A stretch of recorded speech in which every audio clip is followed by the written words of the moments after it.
Miss ഇപ്പോൾ ഈ പറയാൻ പോകുന്ന ഈ 8 മിസ്റ്റേക്സ് നിങ്ങൾ വരുത്തുന്നുണ്ടോ നോക്കുക. ഈ ഒരു മിസ്റ്റേക്സ് നിങ്ങൾ വരുത്തുന്നുണ്ടെങ്കിൽ എത്രയും പെട്ടെന്ന് അത് ഒഴിവാക്കുക. കാരണം നിങ്ങളുടെ സ്റ്റഡീസിൽ നിങ്ങൾ ഏറ്റവും കൂടുതൽ ഇമ്പ്രൂവ് ചെയ്യാൻ പോകുന്നത് ഈ മിസ്റ്റേക്സ് ഒഴിവാക്കിയാലായിരിക്കും. So mistake number 1, studying without a plan. അല്ലേ, നമ്മൾ പഠിക്കാനെല്ലാം ഭയങ്കര മോട്ടിവേറ്റഡ് ആയിട്ടിരിക്കും, പക്ഷേ എന്ത് പഠിക്കണമെന്ന് അറിയില്ല, എവിടെ തുടങ്ങണമെന്ന് അറിയില്ല, അല്ലെ എന്ത് ചെയ്യണമെന്ന് അറിയാതിരിക്കുകയാണെങ്കിൽ നമ്മളെ ടൈം ഇങ്ങനെ വേസ്റ്റ് ആയിക്കൊണ്ടേ ഇരിക്കുകയായിരിക്കും. അപ്പം നമുക്ക് എന്താണ്, ഇനി ഇന്ന് പഠിക്കണം നാളെ പഠിക്കാൻ തോന്നും. അപ്പം നമ്മൾ പഠിക്കുന്നതിന് മുൻപായിട്ട് നമുക്കൊരു വ്യക്തമായ പ്ലാൻ ഉണ്ടായിരിക്കണം, നമ്മൾ എന്താണ് പഠിക്കാൻ പോകുന്നതെന്നുള്ളത്. ആ ഒരു പ്ലാൻ നിങ്ങൾക്ക് വേണമെങ്കിൽ ഒരാഴ്ച മുന്നേ, ഈ ഒരാഴ്ചയിൽ ഞാൻ ഈ കാര്യങ്ങളൊക്കെയാണ് പഠിക്കാൻ പോകുന്നത്. ഇതുണ്ടാക്കിയാലുള്ള മറ്റൊരു ഗുണമെന്ന് പറഞ്ഞാൽ ചിലപ്പോൾ നിങ്ങൾ പഠിച്ചു തുടങ്ങുന്ന സമയത്ത് നിങ്ങൾക്ക് ഒരു കറക്റ്റ് ഐഡിയ ഇല്ലാതെ ആകുമ്പോൾ നമ്മൾ എന്തെങ്കിലുമൊക്കെ പഠിക്കും. മിക്കവാറും നിങ്ങൾ പഠിക്കുന്നത് നിങ്ങൾക്ക് ഏറ്റവും ഇഷ്ടമുള്ള സബ്ജക്റ്റ് ആയിരിക്കും. ഇങ്ങനെയുള്ളവരെല്ലാവരും ഒന്ന് കമൻറ്റ് ചെയ്യുക. അതായത് നമുക്ക് ഇഷ്ടമുള്ള സബ്ജക്റ്റ് നമ്മൾ വീണ്ടും വീണ്ടും വീണ്ടും പഠിച്ചുകൊണ്ടേയിരിക്കും. അപ്പോൾ പ്രശ്നം എന്താ പറ്റാന്ന് വെച്ചാൽ നമ്മൾ വീക്കായിട്ടുള്ള സബ്ജക്റ്റ് അല്ലെങ്കിൽ നമുക്ക് ടഫായിട്ടുള്ള സബ്ജക്റ്റ് നമ്മൾ എപ്പോഴും മാറ്റിക്കൊണ്ടേയിരിക്കുകയാണ്. അത് നിങ്ങളെ ബാധിക്കുന്ന നിങ്ങളുടെ എക്സാം ടൈമിലായിരിക്കും. അപ്പം നമ്മളൊരു പ്ലാൻ ഉണ്ടാക്കുന്ന സമയത്ത് നിങ്ങൾ എന്ത് ചെയ്യണം, നിങ്ങൾക്ക് ഏറ്റവും ടഫായിട്ടുള്ള സബ്ജക്റ്റിന് നിങ്ങൾ എന്ത് കൊടുക്കുക, കുറേ ടൈം കൊടുക്കുക. എന്നിട്ട് നിങ്ങൾ എന്ത് ചെയ്യുക, അത് പഠിക്കുക. അങ്ങനെ പഠിക്കുന്ന സമയത്ത് ടഫായിട്ടുള്ള സബ്ജക്റ്റ് കുറച്ചുകൂടി ഈസിയർ ആയിട്ട് വരും. അത് നമ്മൾ ഇഷ്ടപ്പെടാൻ വേണ്ടിയിട്ട് തുടങ്ങും. അങ്ങനെ ഒരു കറക്റ്റ് പ്ലാൻ ഉണ്ടെങ്കിൽ മാത്രമേ നമുക്ക് ടൈം വേസ്റ്റ് ചെയ്യാതെ ഒരു ബാലൻസ്ഡ് ആയിട്ടുള്ള രീതിയിൽ പോകാൻ പറ്റുള്ളൂ. ആൻഡ് രണ്ടാമത്തെ മിസ്റ്റേക്കാണ് മൾട്ടി ടാസ്കിങ്. മിക്കവാറും പല ആളുകളും എന്തായിരിക്കും, ക്ലാസ് കണ്ടുകൊണ്ടിരിക്കുന്ന സമയത്ത് തൊട്ടടുത്ത് ഇങ്ങനെ ഫോൺ എടുത്ത് വെച്ചിട്ടുണ്ടാകും, അല്ലേ, അതിനകത്ത് ഒന്നെങ്കിൽ യൂട്യൂബ് അല്ലെങ്കിൽ ഇൻസ്റ്റഗ്രാം എന്തെങ്കിലും ഇങ്ങനെ ഉണ്ടാകും. പെട്ടെന്നൊരു നോട്ടിഫിക്കേഷൻ വരുന്നു, ക്ലാസ് മാറ്റിയിട്ട് വേഗം എന്താണെന്ന് നോക്കുന്നു. അങ്ങനെ ഒരു റീലൊക്കെ നോക്കാൻ തുടങ്ങിക്കഴിഞ്ഞ് കഴിഞ്ഞാൽ പിന്നെ മണിക്കൂറുകൾ കഴിഞ്ഞിട്ടായിരിക്കും നമ്മൾ തിരിച്ചു വരിക. അപ്പം നിങ്ങൾ പഠിക്കാനിരിക്കുന്ന സമയത്ത് നിങ്ങളുടെ കോൺസെൻട്രേഷൻ നിങ്ങളുടെ പഠനത്തിന് മാത്രമായിരിക്കണം. ബാക്കിയുള്ള കാര്യങ്ങളൊക്കെ ഒന്ന് ഓഫാക്കി വെച്ചിട്ട് അതിൽ മാത്രം കോൺസെൻട്രേറ്റ് ചെയ്യാൻ വേണ്ടി നോക്കുക. അതേപോലെ തന്നെ ഇപ്പോൾ നമ്മൾ വീട്ടിലൊക്കെ ഇരിക്കുന്ന സമയത്ത് ഹാളിലൊക്കെ ഇരുന്ന് പഠിക്കുന്ന ആൾക്കാരാണെങ്കിൽ ടി വി അവിടെ വർക്ക് ചെയ്യുന്നുണ്ടാവും, നിങ്ങൾ ഇവിടെ ഇരുന്ന് ക്ലാസ് കാണുന്നുണ്ടാകും. പെട്ടെന്ന് ടി വിയിൽ എന്തെങ്കിലും കാണുമ്പോഴേക്കും അത് നോക്കിയിരിക്കും, അല്ലേ, പിന്നെ നമ്മളിത് പോയിട്ടുണ്ടാകും. അപ്പോൾ നിങ്ങൾ പഠിക്കുന്ന സമയത്ത് നിങ്ങൾ ഒരു കാര്യത്തിൽ കോൺസെൻട്രേറ്റഡ് ആണ്, ഫോക്കസ്ഡ് ആണെന്നുള്ള കാര്യം ഉറപ്പ് വരുത്താം. മൂന്നാമത്തെ മിസ്റ്റേക്കാണ് പാസീവ് ലേണിംഗ്. ഇത് പല ആൾക്കാരും അറിയാതെ ഇങ്ങനെ ചെയ്യുന്നുണ്ടാകും. അതായത് നിങ്ങളിപ്പോൾ വായിക്കുമ്പോൾ, ഒരു ടെക്സ്റ്റ് ബുക്ക് വായിക്കുമ്പോഴോ നോട്ട് വായിക്കുമ്പോഴോ അല്ലെങ്കിൽ നിങ്ങൾ ക്ലാസ് കേൾക്കുന്ന സമയത്ത് ഇങ്ങനെ കേട്ടുകൊണ്ടേയിരിക്കും. ടീച്ചർ പറയുന്നത് എന്താണോ, മനസ്സിലായി മനസ്സിലായി മനസ്സിലായി എന്ന് പറഞ്ഞ് പോകുന്നുണ്ടാവും. അല്ലെങ്കിൽ ഒരു ബുക്ക് വായിക്കുന്ന സമയത്ത് ചിലപ്പോൾ ടെക്സ്റ്റ് ബുക്ക് നിങ്ങൾ ഇങ്ങനെ അണ്ടർലൈൻ ചെയ്തുകൊണ്ട് പോകുന്നുണ്ടാകും, അല്ലെങ്കിൽ ഹൈലൈറ്റ് ചെയ്തുകൊണ്ട് പോകുന്നുണ്ടാകും.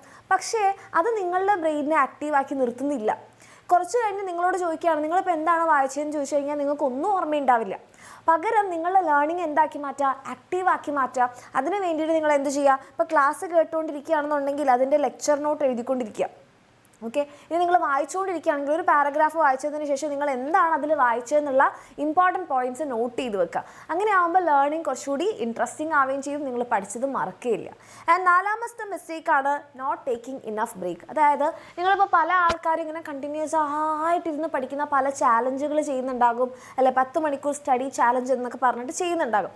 അപ്പോൾ അതേപോലെ നിങ്ങൾ അതും ചെയ്യാൻ നോക്കിയിട്ട് നിങ്ങൾ 5 മണിക്കൂർ ഞാൻ ഇരുന്ന് പഠിക്കും, ഇത് ആക്ച്വലി നിങ്ങൾക്ക് നെഗറ്റീവ് എഫക്റ്റാണ് തരുന്നത്. കാരണം നമ്മുടെ ബ്രെയിനിന് കോൺസെൻട്രേഷനോട് കൂടി ഇരിക്കാൻ പറ്റുന്നത് മാക്സിമം 45 മിനിറ്റ്സ് ആണ്. അതിൽ കറക്റ്റ് കോൺസെൻട്രേഷൻ ഇരിക്കാൻ പറ്റുന്നത് 25 മിനിറ്റ്സ് ആണ്. അപ്പം നിങ്ങൾ എന്ത് ചെയ്യുക, നിങ്ങൾ എത്രത്തോളം പഠിക്കുന്ന ഒരാളാണെന്ന് നോക്കിയിട്ട് നിങ്ങൾ എന്ത് ചെയ്യുക, ഒരു 45 മിനിറ്റ്സ് കഴിയുമ്പോൾ ഒരു 5 മിനിറ്റ് ബ്രേക്ക് എടുക്കാം. ദെൻ നെക്സ്റ്റ് 45 മിനിറ്റ്സ് നിങ്ങൾ പഠിക്കുക, വീണ്ടും ഒരു 5 മിനിറ്റ് ബ്രേക്ക് എടുക്കുക. ദെൻ നെക്സ്റ്റ് 45 മിനിറ്റ്സ് അല്ലെങ്കിൽ 25 മിനിറ്റ്സ് നിങ്ങൾ പഠിക്കുക, പിന്നെ ഒരു 5 മിനിറ്റ് ബ്രേക്ക്. അതിനുശേഷം നിങ്ങളൊരു ലോങ് ബ്രേക്ക് എടുക്കുക, ഒരു 10 മിനിറ്റോ 15 മിനിറ്റ്സോ എടുക്കുക. ഇങ്ങനെ ബ്രേക്ക് എടുക്കുമ്പോൾ പ്രത്യേകം ശ്രദ്ധിക്കേണ്ട ഒരു കാര്യം എന്ന് പറഞ്ഞിട്ടുണ്ടെങ്കിൽ നമ്മളത് സോഷ്യൽ മീഡിയയിൽ പോയിട്ടായിരിക്കരുത് ബ്രേക്ക് എടുക്കുന്നത്. അത് നിങ്ങളുടെ ഈ ഒരു 5 മിനിറ്റ് ബ്രേക്കിനെ 1 മണിക്കൂറും 2 മണിക്കൂറും ഒക്കെ ആക്കി മാറ്റും. പിന്നെ നമുക്ക് തിരിച്ചു വരുമ്പോൾ പഠിക്കാൻ പറ്റില്ല. അപ്പോൾ ബ്രേക്ക് എടുക്കുകയാണെന്നുണ്ടെങ്കിൽ ജസ്റ്റ് ഒന്ന്, അപ്പോൾ നിങ്ങൾ റൂമിൽ നിന്ന് ഇറങ്ങി പുറത്തേക്കൊന്ന് പോയി പാരൻസിനോട് എന്തെങ്കിലും സംസാരിക്കുകയൊക്കെ ചെയ്ത് ചിലപ്പോൾ ഒരു ചായയോ കാപ്പിയൊക്കെ കുടിച്ചിട്ട് തിരിച്ചു വരാം. ഓക്കെ, ഇനി അടുത്ത മിസ്റ്റേക്കാണ് സ്റ്റഡിയിങ് വിത്തൗട്ട് റിവിഷൻ. നമ്മളെല്ലാവരും അല്ലേ കുറേ സമയമൊക്കെ എടുത്തിട്ട് ഒരു ചാപ്റ്റർ ഇങ്ങനെ പഠിച്ച് പോകും. പക്ഷേ അവിടെ നമ്മൾ ഏറ്റവും ഇമ്പോർട്ടൻ്റ് ആയിട്ടുള്ളൊരു കാര്യം മിസ് ചെയ്യുകയാണ്, ദാറ്റ് ഈസ് റിവിഷൻ. റിവിഷൻ മിസ്സാക്കിയിട്ടുണ്ടെങ്കിൽ നിങ്ങൾ ഈ പഠിക്കുന്നതൊക്കെ വേസ്റ്റാണ്. കാരണം നിങ്ങളുടെ 1 ടൈം സ്റ്റഡിയിൽ നിങ്ങൾക്ക് ഷോർട്ട് ടേം മെമ്മറി മാത്രമാണ് ഫോം ചെയ്തിട്ടുള്ളത്. അത് ലോങ് ടേം മെമ്മറി ആക്കി മാറ്റണമെന്നുണ്ടെങ്കിൽ നമുക്ക് നമുക്ക് ചെയ്യാൻ പറ്റുന്ന ഒരേ ഒരു കാര്യം എന്ന് പറയുന്നത് റിവിഷനാണ്.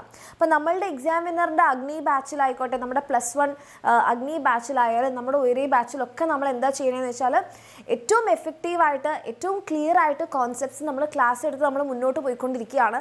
സോ ദാറ്റ് നമ്മുടെ കുട്ടികൾക്ക് ചാപ്റ്റർ കംപ്ലീറ്റ് ചെയ്ത് അവരുടെ എക്സാമിന് മുൻപായിട്ട് അവർക്ക് റിവിഷൻ ചെയ്യാൻ സമയമുണ്ടാവും. അത് മാത്രമല്ല, ഇത്ര നേരത്തെ നമ്മൾ ചാപ്റ്റേഴ്സ് കംപ്ലീറ്റ് ചെയ്യുമ്പം നിങ്ങൾക്ക് സ്കൂളിൽ പോയി കഴിഞ്ഞാൽ നിങ്ങൾ വീണ്ടും ആ കാര്യം കേൾക്കുമ്പോൾ നിങ്ങൾക്ക് വീണ്ടും റിവിഷനാണ്. പിന്നെ എക്സാം ടൈമിൽ നമ്മൾ ഇനിയിപ്പം 1 ഷോട്ട് ക്ലാസ്സുകളും ക്വസ്റ്റ്യൻസ് ഒക്കെ പ്രാക്ടീസ് ചെയ്യുമ്പോൾ നിങ്ങൾക്ക് വീണ്ടും എന്താണ് റിവിഷനാണ് അല്ലേ.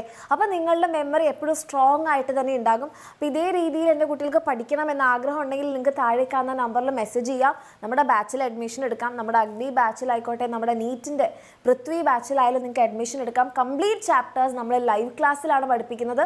ഓക്കെ, അത് കഴിഞ്ഞിട്ട് നിങ്ങൾക്ക് നോട്ട്സ് ഉണ്ടാകും, വർക്ക്ഷീറ്റ് ഉണ്ടാകും, PYQs ഉണ്ടാകും, റിവിഷൻ ചെയ്യാനുള്ള സമയം ഉണ്ടാകും.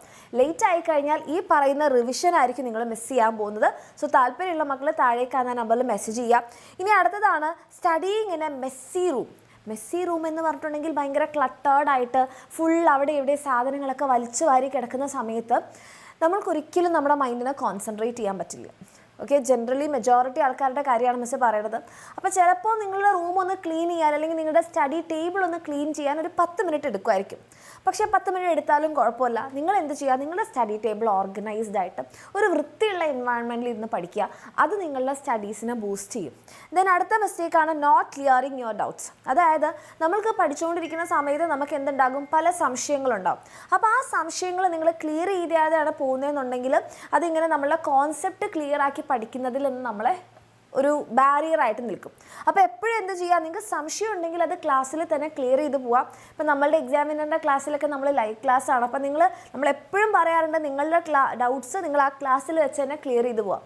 അതിന് വേണ്ടിയിട്ടാണ് നമ്മൾ ലൈവ് ക്ലാസ്സുകളാക്കിയിട്ടുള്ളത്. So without clearing your doubts നിങ്ങളുടെ കോൺസെപ്റ്റ് ഒരിക്കലും കംപ്ലീറ്റ് ആയിട്ട് ക്ലിയർ ആയിട്ട് പോവില്ല. ഓക്കെ, ഇതിന് അടുത്തതാണ് ഓവർലോഡ് ഓഫ് റിസോഴ്സസ്.